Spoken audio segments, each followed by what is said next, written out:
યુનિવર્સિટીનો કાર પુલિંગનો ઐતિહાસિક નિર્ણય પીએમ મોદીની અપીલ બાદ ગુજરાત યુનિવર્સિટીની પહેલ છે। યુનિવર્સિટીના કર્મચારીઓ માટે હવે કાર પુલિંગ ફરજિયાત છે। ઈંધણ બચાવવા માટે ગુજરાત યુનિવર્સિટીનો આ મોટો નિર્ણય છે। યુનિવર્સિટી સ્ટાફે સાથે મળીને વાહનનો ઉપયોગ કરવાનો રહેશે। મેટ્રો અને ઈ બસ વાપરવા યુનિવર્સિટી સ્ટાફને સૂચના છે। વાહનનો વપરાશ ઘટે તો ઈંધણની પણ બચત થઈ શકે છે। શક્ય હોય ત્યાં સુધી ઓનલાઈન કામગીરી કરવાની પર ભાર મૂકવામાં આવેલો છે।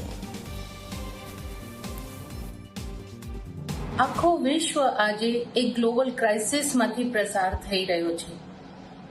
ખાડીના દેશો અને પશ્ચિમી એશિયાથી ઊભો થયેલો સંકટ દરેક દેશવાસીને આગળ જઈને પ્રભાવિત કરશે।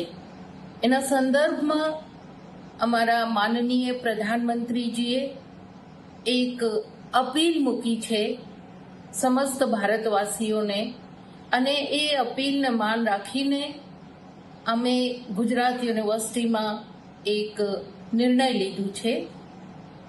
અમારા વધુમાં વધુ કામ જ્યાં સુધી શક્ય હશે અમે ઓનલાઈન કરીશું।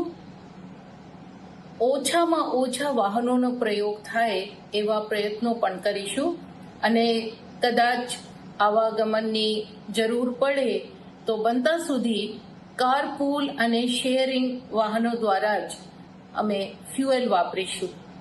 સંકટની આ ઘડીમાં અમે દેશના પ્રતિ આપણી જવાબદારી પૂર્ણ કરવા માટે પ્રતિબદ્ધ છીએ।